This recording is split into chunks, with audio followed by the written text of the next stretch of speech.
Բարև ձեզ, պարոն Սարգսյան, Հանրապետություն կուսակցության համագումարն է նախընտրական շրջանում։ Հարցազրույցն ուզում եմ սկսել հետևյալ հարցադրումով. ինչու որոշեցիք հենց այսպիսի ֆորմատով կազմակերպել ոչ ստանդարտ, ոչ դահլիճային միջավայրում։ Գիտեք, մենք շտաբներն էլ առաջինն էինք, որ որոշեցինք անել բացօթյա շրջիկ շտաբներ, որոնք 2 քառակուսի մետր են եւ օրվա տարբեր ժամերին հայտնվում են տարբեր տեղերում։ Ընդհանրապես մեր երիտասարդական թիմը միշտ նորարարությունների կողմնակից է, բուկլետների էլ նորանոր ձևեր մենք ենք ընտրել, բայց այս տարբերակը նաեւ խորհրդանշական է, որովհետեւ մենք գտնում ենք, որ խաղաղությունը կարող է հարատև դառնալ, եթե Հայաստանի տնտեսությունը ոտքի կանգնի, Հայաստանի բյուջեն տասնապատկվի, հասցվի մինչև 80 միլիարդի, ու այդ դեպքում է, որ մեզ կհարգեն, այդ դեպքում է, որ մեր հետ հաշվի կնստեն, ու այդ դեպքում է, որ մեր հակառակորդը մեր առաջ նորանոր հարցեր չի դնի։ Եվ այդ առումով արդյունաբերությունը մենք համարում ենք հիմնական ուղղություններից մեկը։ Ես տիրապետում եմ Հայաստանի Հանրապետության մարդկային եւ բնական ռեսուրսներին աշխատանքի բերումով, վերջին տարիներին քաղաքական գործունեությամբ խորացել եմ դրանում եւ վստահ եմ, որ դա հնարավոր է։ Եվ կարծում եմ, որ մեր հանրությունն էլ նաև նման նկատառումներով պիտի քվետա մեզ, որպեսզի մենք հայտնվենք ազգային ժողովում եւ փորձենք այն տնտեսական ծրագրերը, որոնք որ մենք տեսնում ենք, այն ներդրումները, որոնք ակնկալում ենք աշխարհից, ինչի հնարավորությունը Հայաստանի բնական ռեսուրսները եւ Հայաստանի մարդկային ռեսուրսները կարող են կիրառվել եւ օգտագործվել, դրանք բերենք Հայաստան։ Այսինքն ուղերձը այն է, որ արդյունաբերությունը երաշխավորում է Հայաստանի խաղաղությունը, անվտանգ ապագան։ Միանշանակ ճիշտ եք, եթե կարճ ձևակերպենք, այո, տնտեսությունն է որոշում պետության հզորությունը, բանակի հզորությունը, բանակի սպառազինվածությունը, հետևաբար նաև խաղաղության հարատևությունը։ Պարոն Սարգսյան, գիտեք, որ կառավարող ուժը ընտրություններին մասնակցում է խաղաղության օրակարգով, տեր կանգնիր խաղաղությանը կոչով է դիմել իր ընտրողին։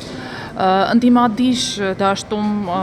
երևացող 3 հիմնական բևեռները իրենց օրակարգն են առաջ քաշել, մասնավորապես ուժեղ Հայաստանը խոստանում է գալ եւ բերել ուժեղ խաղաղություն։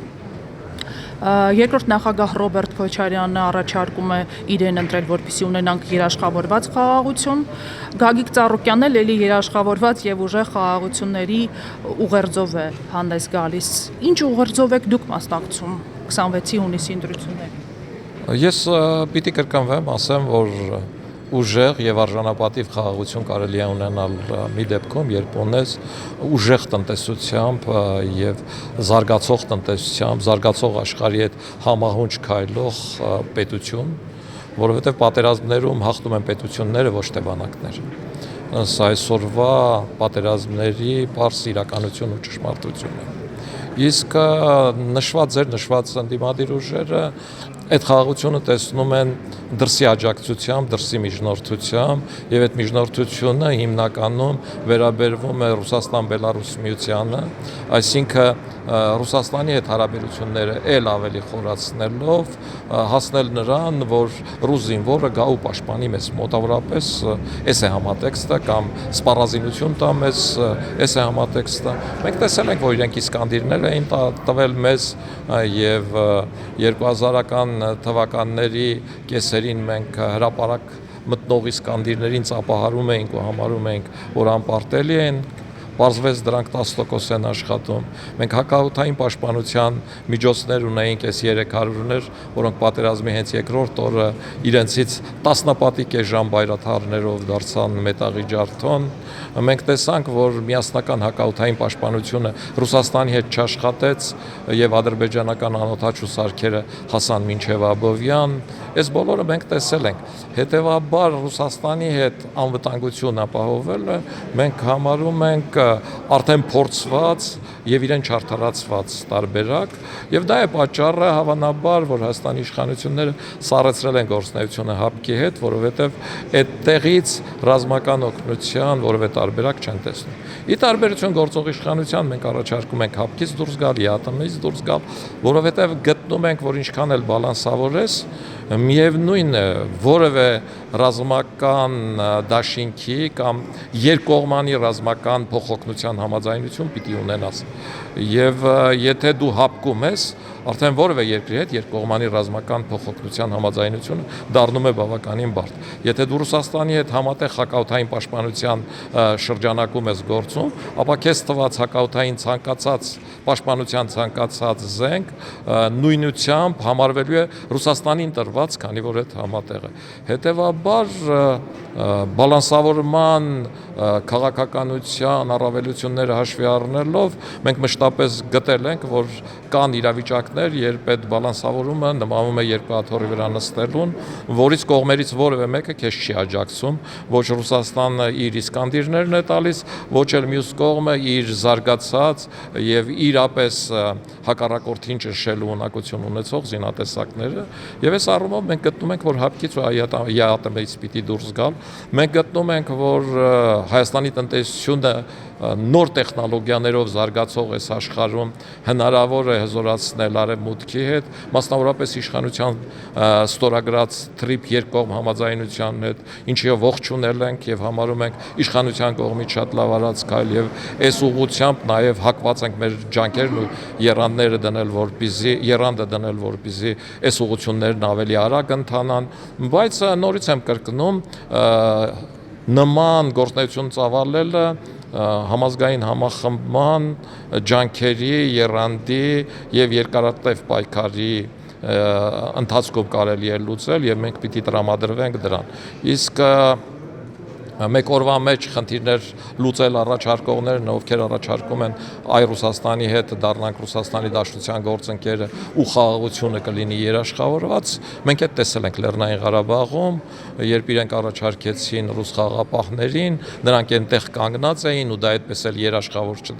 երաշխավորված չդարձավ եւ Արցախը հայաթափվեց։ TRIP-ի մասի խոսեցիք, պարոն Սարգսյան, գիտեք, որ երկրորդ նախագահ Ռոբերտ Քոչարյանը հաճախ է անդրադառնում TRIP նախագծին, իր վերջին ոդքասթում էլ ասաց, որ TRIP-ը հարցականի տակ է, Իրան, Ամերիկայի Միացյալ Նահանգներ հակամարտության բերումով դուք նրա այս վատատեսությունը կիսում եք։ Բացարձակապես Ռոբերտ Քոչյանի սկզբանե TRIP-ին դեմ է եղել, ինքը ի սկզբանե համարում է, որ պիտի այդ խնդիրը լուծվի նոյեմբերի 9-ին երրորդ կետով, ու այդ այն դեպքում, որ մնացած 8 կետերի չկատարման առումով Ռոբերտ Քոչյանը ոչինչ չի ասել ոչ Ռուսաստանի իշխանությունների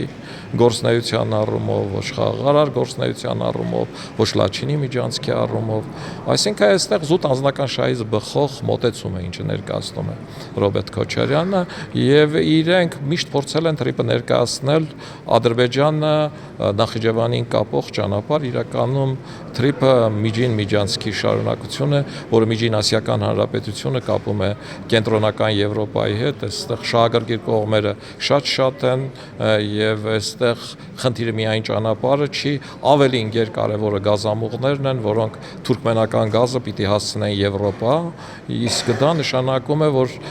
Եվրոպան կարող է ունենալ ավելի մատչելի եւ ապահովված բնական գազ, քան ստանում է Ռուսաստանից, իսկ Ռոբերտ Քոչյանը Հայաստանում հայտնի է նրանով, որ ինքը մշտապես պաշտպանել է ռուսական շահը, որ Հայաստանի ունեցվածքը մշտապես տվել է Ռուսաստանին, ընդհանրապես Ռոբերտ Քոչարյանը պիտի ամաչեր ճանապարհների մասին խոսելուց, որովհետև ինքը իր պաշտոնավարման վերջին ամսվա մեջ Հայաստանի երկաթուղիները տրվեց հարավկովկասյան երկաթուղիներին, ինչը այսօր գերկարևոր կլիներ, եթե այդ երկաթուղիները մնային Հայաստանին, եւ այսօր արդեն Նախիջևանից մտնող ու դուրս եկող գնացքները գային եւ Ախուրիկի կամուրջով անցնեին Թուրքիա։ Հայաստանի իշխանությունները այսօր ջանք ու եռան չեն խնայում այդ խնդիրը լուծելու։ Իմ կարծիքով վերջին հակադրությունները Ռուսաստանում եւ Հայաստանի վարչապետի եւ Ռուսաստանի նախագահի մեջ տեղի ունեցած այդ բանավեճը հենց երկաթգծին էին վերաբերվում։ Խնդիրը հասել էր նրան, որ Հայաստանի վարչապետն առաջարկում էր, որ Ռուսաստանը այդ վաճառի երրորդ կողմի եւ այս ամեն ինչի պատճառն ու մեղավորը Ռոբերտ Քոչարյանն է, որը մեղրի տարբերակը բանակցություն դարձնելուց, բանակցային թեմա դարձնելուց հետո ամենամեծ վատությունը երկրորդ որ արել է, դա հայկական երկաթուղիները, այսինքն Հայաստանի ճանապարհները օտարին տառն է եղել։ Ինչ վերաբերվում է Հանրապետություն կուսակցության մոտեցմանը, ապա մենք գտնում ենք, որ Հայաստանը չպետք է առաջարկեր որևէ երրորդ կողմի գնել այդ դեռ 2018 թվականին իշխանության գալով Նիկոլ Փաշինյանի իշխանությունը ստուգումներ արեց Հարավկովկասյան երկաթուղում եւ մինչեւ 60 միլիոնի դոլարի խախտում գտնվեց եւ այդ մեծ աղմուկ բարձրացվեց, բայց դրանից հետո հաշվի առնելով Ռուսաստանի հետ փոխհարաբերությունները, պատերազմը այդ աղմուկը դադարեցվեց։ Հիմա Հայաստան ուղղակի պիտի ասեր, որ այդ ճանապարհը մեզ պետք է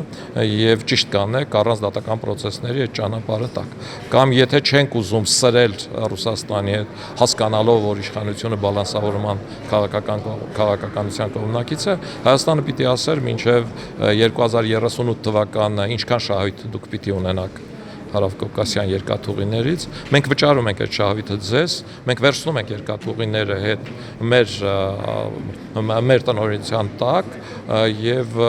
քանի որ մենք արդեն Սյունիքում ունենք թրիպը, որտեղ 24% բաժնեմաս ունենք։ Մեր մոտեցումը այս համատեքստում է, մենք համարում ենք գերկարևոր երասխից մինչև Ախուրիկի կայարան այդ ընթացքը թրիպի մաս դարձնելը։ Դա գերկարևոր է, գերշահութաբեր է։ Թերևս վերջին հարցը, պարոն Սարգսյան, վստահ եմ հետևում եք Սամվել Կարապետյանի շուրջ տեղի ունեցող զարգացումներին, օրերս դատական նիստի ավարտից հետո ի պատասխան իմ գործընկերոջ հարցի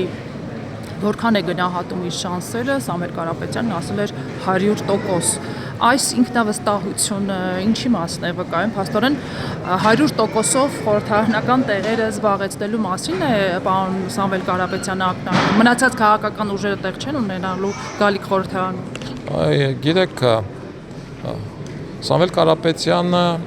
եւ իր թիմը հայկական իրականությանը չեն տիրապետում եւ իրականությունից կտրված են, դա իրենց խնդիրն է, բայց ընդհանուր առմամբ պիտի ասեմ, որ ամենաշատ սուտը ասում են ընտրությունների շեմի եւ որսորդության ժամանակ եւ Սամվել Կարապետյանի հետ ասածը մոտավորապես այդ համատեքստում եմ տեսնում, ինքը փորձում է ողջևորել իր թիմակիցներին, իսկ իրականում իր թիմակիցները շփվում են Հայաստանով մեկ, տեսնում են այն շփումները, որոնք ունեն մյուս քաղաքական ուժերը, տեսնում են այն առաջարկները, որոնք ունեն մյուս քաղաքական ուժերը եւ իրենք վստահաբար գիտեն, որ իրենք մեծամասնություն չեն ունենալու, իրենք գիտեն, որ իրենք եթե ազգային ժողով լանցնեն, իրենք չեն ունենալու այն հնարավորությունը, որ սահմանադրական փոփոխությունների հասնեն, որ ռուսական թևը անգամ ամբողջական դաշինք կազմելով ազգային ժողովում կամ կոալիցիա կազմելով մեծամասնություն չի ունենալու, այս բոլորը հասկանում են, իսկ եթե չեն հասկանում, ավելի վատ իրենց համար։ Մի դիտարկում էլ Սերժ Սարգսյանը 2013 թվականին համանման հարցինի պատասխան ասաց շանսս որն է 100-ից 90 խփեմ 80, 70, 60, ինչքան ուզես այդքան խփեմ։ Սերժ Սարգսյանը փաստորեն ավելի համեստ էր, քան Սամվել Կարապետյանը։ Գիտեք ինչ, Սերժ Սարգսյանը քաղաքական կենսագրություն ունեցող մարդ է,